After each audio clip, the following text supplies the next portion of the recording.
This is NTV.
Good afternoon and welcome to NTV at 1. It's day 2 of Mweruti edition, which is county number 22, the county of Kiambu. And as I speak, we're coming to you live from La Cascada Miguela Hotel. I know it sounds like a soap opera, but well, we could have some soap opera kind of feel because we have a man-made waterfall over my right shoulder there, which has a little river that goes over it. It's a beautiful place, as well as some grounds and hospitality facilities. Now, let's begin with the matter of Oscar Sudi. And the Kapsaret Member of Parliament is yet to be arrested hours after a police contingent was blocked by residents, preventing the late-night arrest. Uasin Gishu County Police Commander Johnston Ipara led the failed operation, and our reporter Lois Wangoi has been covering the story and brings us up to speed. Lois, what is the current situation and what are the residents still, are they still on the streets? To you, Dan Mwangi, and indeed you, dear viewer, indeed you're coming to you live from Kapsaret in the county of Uasin Gishu, and we are right outside the gates of Kapsaret MP's Oscar Sudi official residence, and as you can see, the gates are under key and lock and key and under strict instructions not to allow anyone in or even outside. Of course, the calm and quiet right now, almost deceiving of the events of last night, where a team of, or rather a contingent of police officers made their way here with an intended arrest of Oscar Sudi, that is the MP for Kapsaret. And of course, that particular operation was being led by Uasin Gishu County Commander Johnston Ipara, an operation that started at about 10:30 p.m. and up to the wee hours of the morning at about 7 a.m. when the police officers made their way out of Oscar Sudi's Kapsaret official residence. Now, when they were here, the police also broke into his house and did a thorough search, all these being their efforts of arresting Kapsaret MP Oscar Sudi. And as I noted, that did not bear fruit. And at about 7 a.m., they made their way out of Kapsaret constituency. While all that was going on inside the gates of Oscar Sudi's home, there was more activities right outside his compound, where neighbors and the youth of Kapsaret constituency came in numbers to barricade roads in and out of this particular constituency to ensure that the police efforts of arresting their member of parliament were humiliated. Let's first look at the events of yesterday in a report I filed earlier.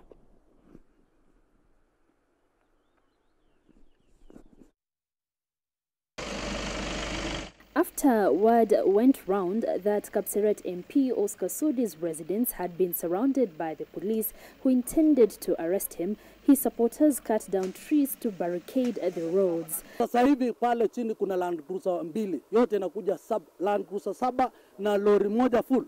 Kwani ni mwizi? Ameua mtu. The MP, Oscar Sudi, who had during the day addressed residents atop his vehicle, remains a wanted man. At his Kapsaret home, tens of youths are still here. They claim they are defending their MP from the police. His legal team is also present. Everyone has a right to know why they have been arrested, the reason for the arrest. Even up to now, we don't know the reason why they want to arrest Sudi. Because you're supposed to be told. The law is very clear. You're told why you're being arrested and for what reason, and they'll even tell you, do you need your lawyer present, and so on. They haven't done that. We tried to persuade them to wait until today morning for them to be able to find out whether Oscar Sudi was in the house or not. But what did they do? They just had to break into Honorable Oscar Sudi's house just to satisfy their masters. Earlier this week, Sudi mentioned the president and the first family in the now viral video. The video has attracted divergent opinions, with some urging the MP to apologize. The MP is on record saying he owes no one an apology. So currently, as we speak, MP Oscar Sudi remains free at large, granted that the police were not able to arrest him, and they are still going on with that particular search. Of course, there we saw his lawyer, woman rep Gladys Bos-Sholei, echoing sentiments against the police who made their way here at night, and we will be following up much more with them to see how this particular search goes. But currently, the police have left the Kapseret residence of Oscar Sudi, and they made their way out, but largely they're still on search for Kapseret Oscar Sudi. Remember, this particular week, Oscar Sudi has hit the headlines after he made some remarks against the president and the first family, and which have been received with divergent opinion. Many asking Oscar Sudi to sort of calm down and seek for forgiveness from the first family and the president. But Kapseret MP made an appearance yesterday in town here in Eldoret, and he reiterated that he stands by his words and he is not backing down. The search for Oscar Sudi continues. For now, back to you, Dan, in the county of Kiambu.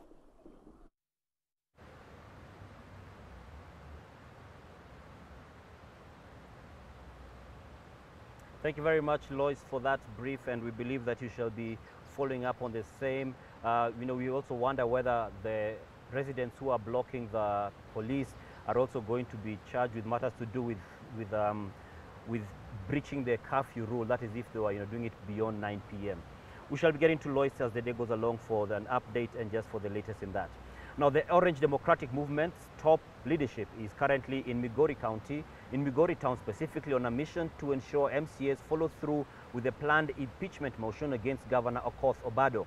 A similar ouster bid failed to take off this week, and today's meeting is expected to be attended by all Migori MPs, save for Kuria West's Matthias Robi, who is opposed to the impeachment bid. Bernardo Juang is live in Migori with the details. Bernard, what's the latest?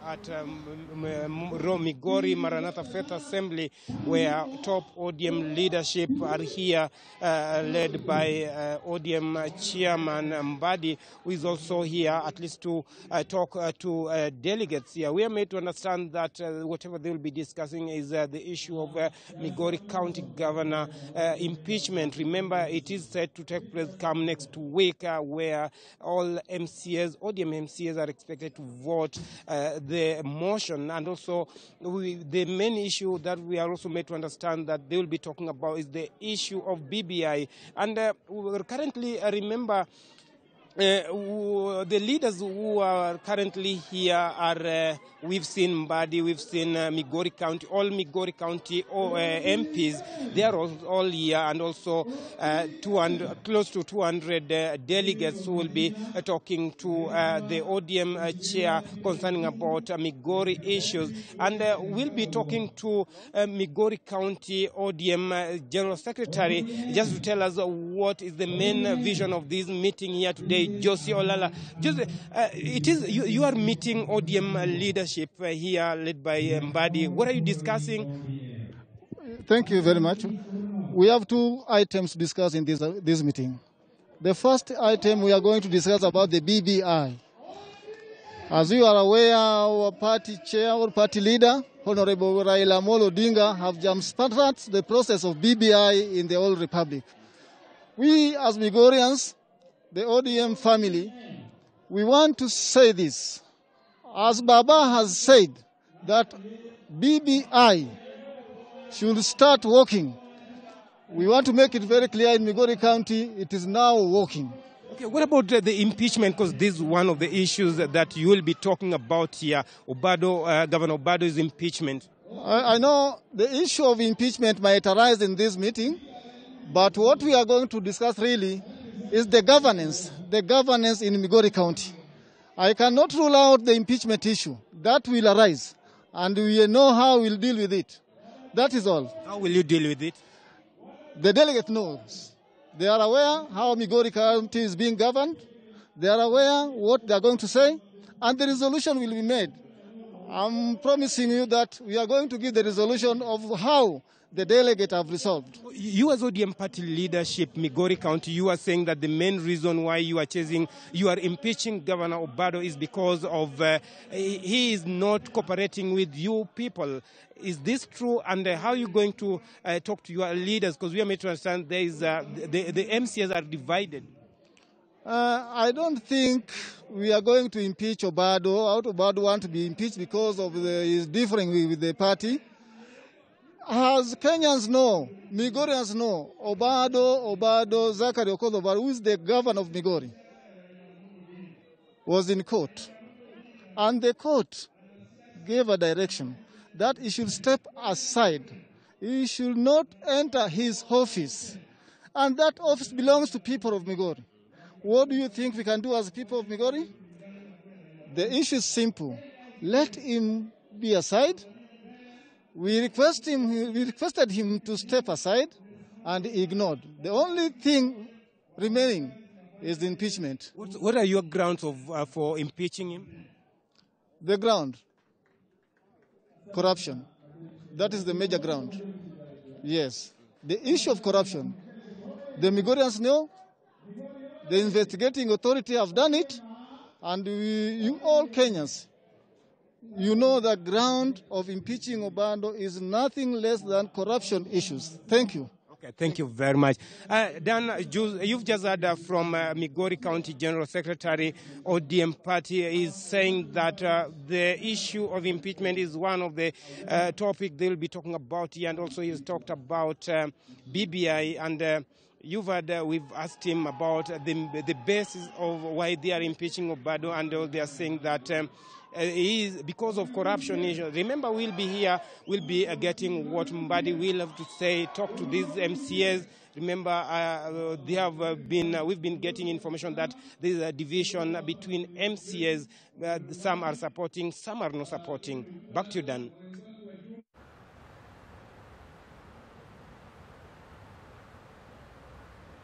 Thank you very much, Bernardo Juang. It seems to be quite a dramatic Saturday across various parts of the country, and we shall be keeping you updated on the same. Now, the first locally manufactured ventilator developed by the Kenya Association of Manufacturers Automotive Sector, led by Mutsimoto Limited, has been certified by the Kenya Bureau of Standards. The ventilator, dubbed Pumua Ishi 3.0, was unveiled in April this year and has been undergoing standards evaluation for certification by the standards watchdog. KEBS, following the certification, the ventilator will now be patented and produced for both local and export markets. Speaking while handing over the calibration certificate, KEBS Director of Metrology and Testing, Dr. Henry Kosgei, noted that this marks a major milestone for local industry.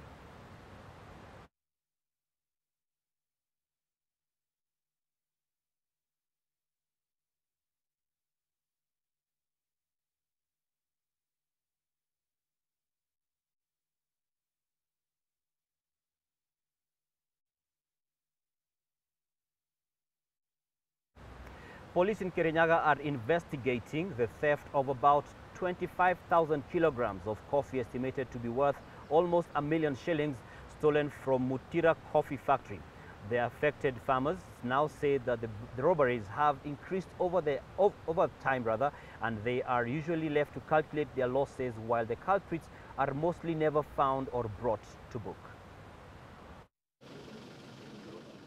Crime scene detectives dusted the Mutira Coffee Factory for prints and sought for more clues of who the unwanted visitors who raided the factory at 10 p.m. were in order to enable their arrest.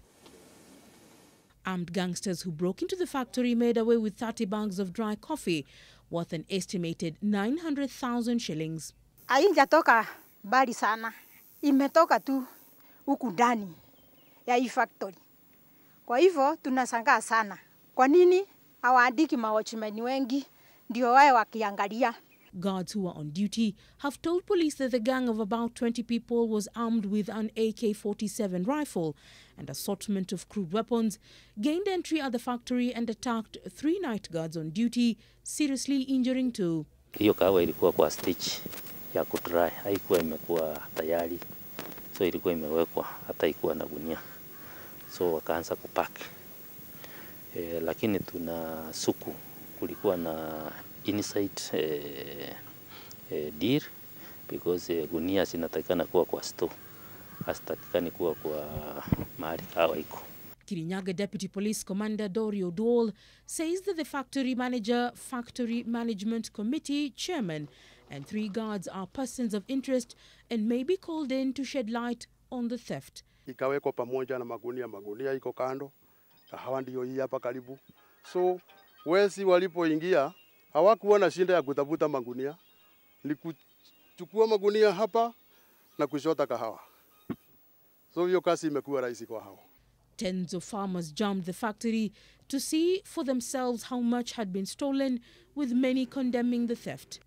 Leila Mohammed, NTV.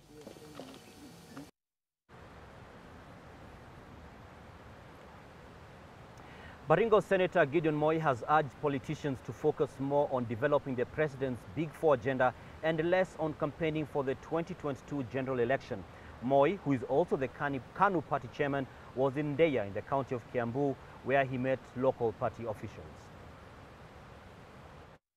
Ya kuenda nje wachana, alisema mpaka hii mambo ya corona iende chini.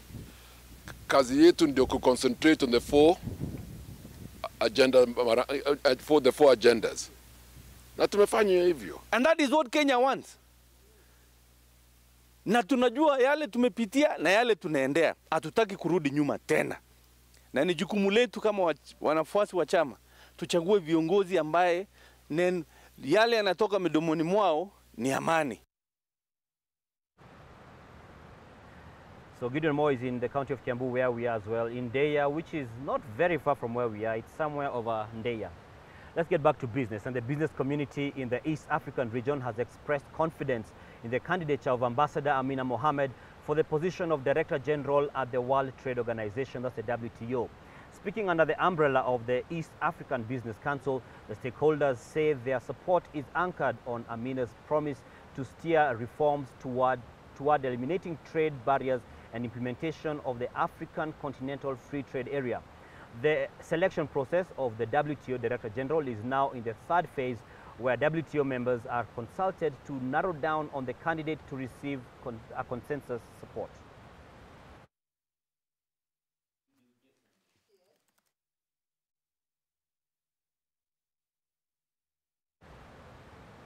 Non-governmental organizations are reeling from the effects of the coronavirus pandemic. The NGOs say they have experienced a drop in funding from international bodies.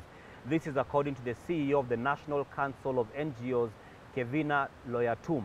The CEO is now urging global donors to boost funding, as most of these organizations are suffering.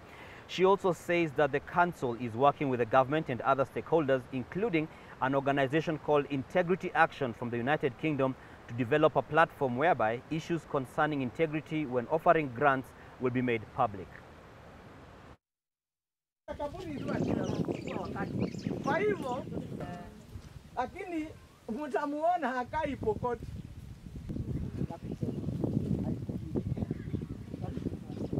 We are calling it Grant Check.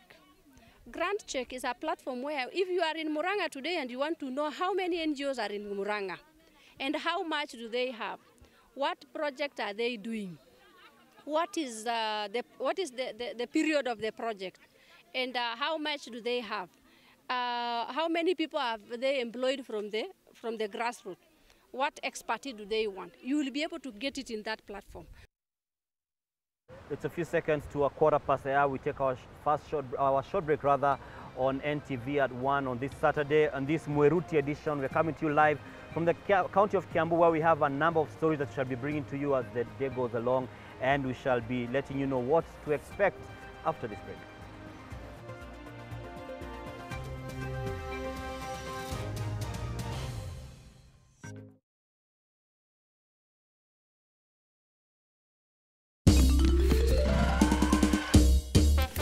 Sona moja imetengenezwa kwa njia spesheli ili kupambana na maumivu kwa haraka. Sona moja ina aspirin kama kiungo.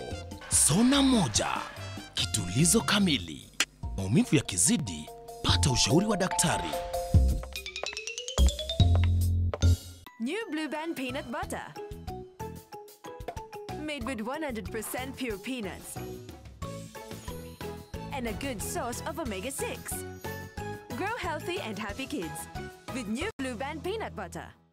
When the world changed, it made us go back to the simple joys and love the little things even more, like serving up your best, eating together, and sharing more.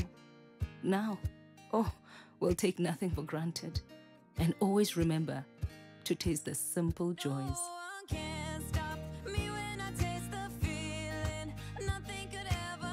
Coca-Cola. Taste the simple joys.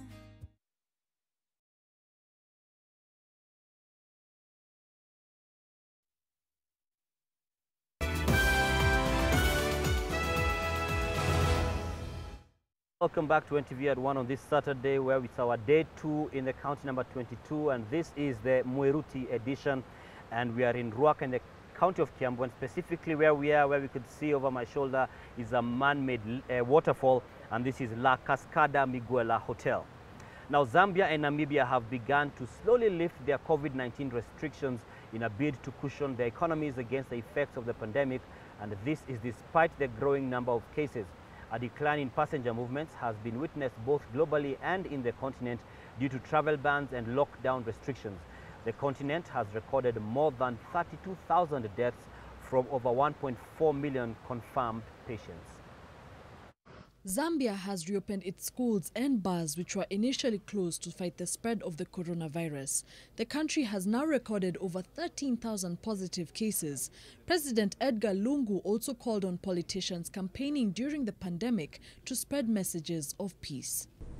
Mr. Speaker, I therefore call upon all political leaders, their members and ordinary citizens to preach peace and love during campaigns, as well as refrain from utterances and actions which may incite violence before, during and after the general elections.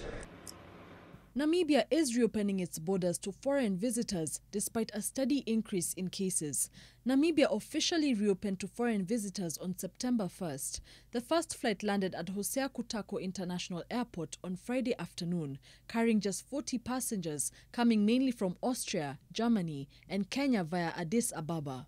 Hotels and restaurants have also reopened in the country in a bid to help the tourism industry pick up after coronavirus restrictions crippled functions. The country has seen infections tripled since the start of August and rise to over 9,000 this month. Recorded deaths, however, remain below 100. A forum in Mali debating how to restore civilian rule will on Friday discuss a proposal to appoint a 2-year transitional government heavily influenced by the military junta. This proposal, made by junta-appointed experts, has been submitted to about 500 participants from political parties, unions and NGOs at a 3-day conference in the capital Bamako.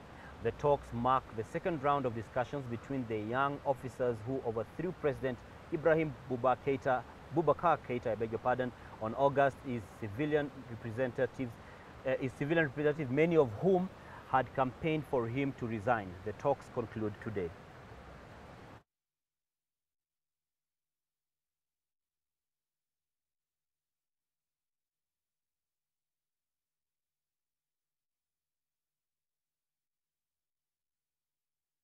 Na hiyo ndio hali ya Mali. Now, the COVID-19 pandemic has introduced new realities of physical and social distancing. Under the new normal, people cannot hug as they used to, but now residents of a nursing home in San Salvador are able to hug their loved ones. They can only do so, though, through a plastic curtain, a safety measure to prevent the spread of COVID-19 and maintain moral amid the pandemic.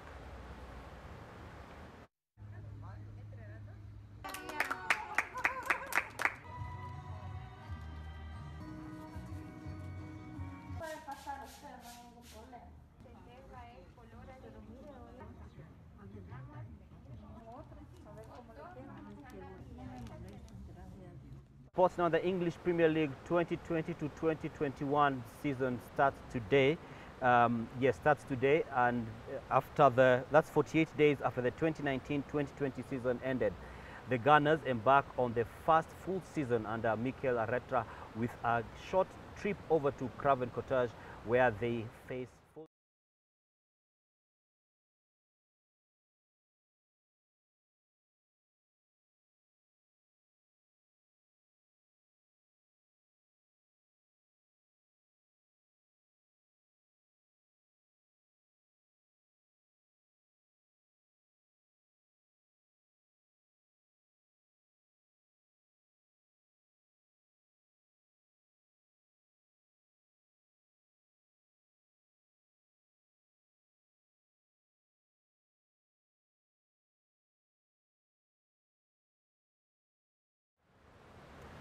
Now, Jason Tatum finished with 29 points and 12 rebounds as the Boston Athletics booked their spot in the NBA's Eastern Conference Finals with a 92-87 Game 7 win over the defending league champions Toronto Raptors on Friday. Jaylen Brown scored 21 points, Marcus Smart added 16 points, and Kemba Walker 14 for the Celtics, who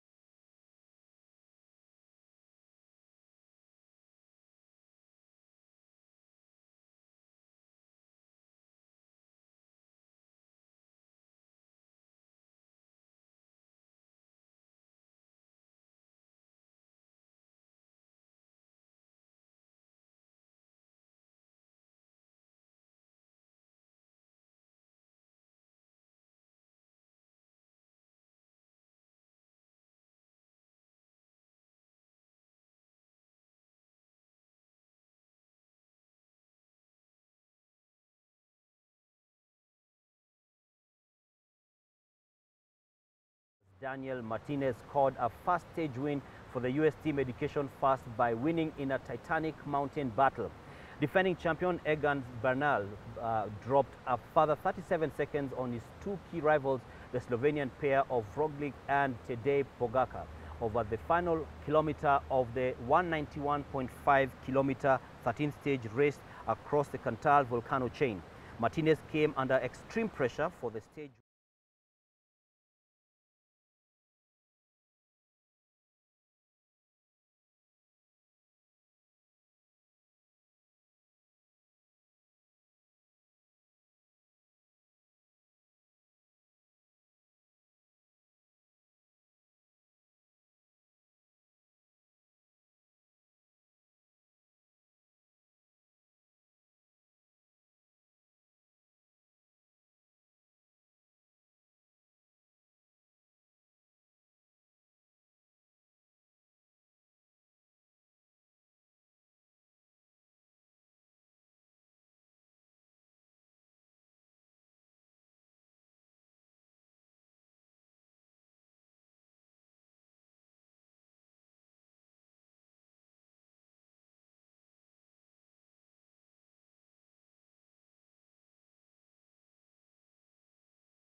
John Paul Mwirigi and 2017 aspirant Mithika Mzalendo when they clashed at a function presided over by the PS. Now, police were forced to shoot in the air to disperse crowds that were baying for the MP's blood as the bad blood between Mwirigi and Mzalendo continues. Factions of the two were trying to shoot down the other when they tried to speak. CS Munya is also accused of playing a part in aggravating the situation, as he is said to be supportive of Mzalendo, who in 2017 stood for elections in a constituency on a party of national unity ticket. Now, the MP Mwirigi, who was forced to run to safety to escape an onslaught by goons allied to Mzalendo.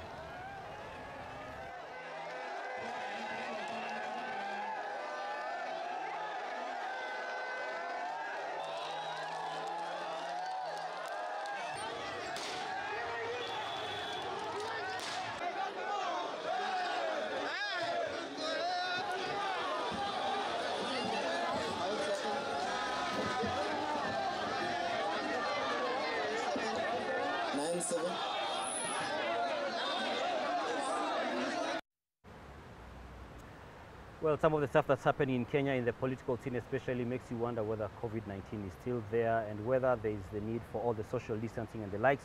And we're coming to a close of our bulletin. We've been coming to you live from Ruaka in the county of Kiambu on this Mweruti edition, specifically in La Cascada Miguela Hotel. And just a point to stand corrected, the waterfall over my shoulder is actually a natural one, not a man-made one. I stand corrected. It's a natural lake, waterfall, I beg your pardon. And this place is probably where we'll be having our lunch. But before we leave, and I'm going to leave you with Bullseye. And this is the satirical dose for every week. Now, to survive in Kenyan politics, some say that it takes courage. But to the cynics, one only needs to be unashamedly wicked. With elections looming, many are those who are getting born again, switching loyalties, and all in the name of survival. One, Cleophas Malala, has set a new record, abandoning 2 fathers and taking on another in just 6 months. And just like one Sonko, he now claims that he took some decisions while in a state of inebriation or drunkenness, as Emmanuel Juma now reports on Bullseye. And for me, it's goodbye. See you later in the evening when we continue with the Mweruti edition.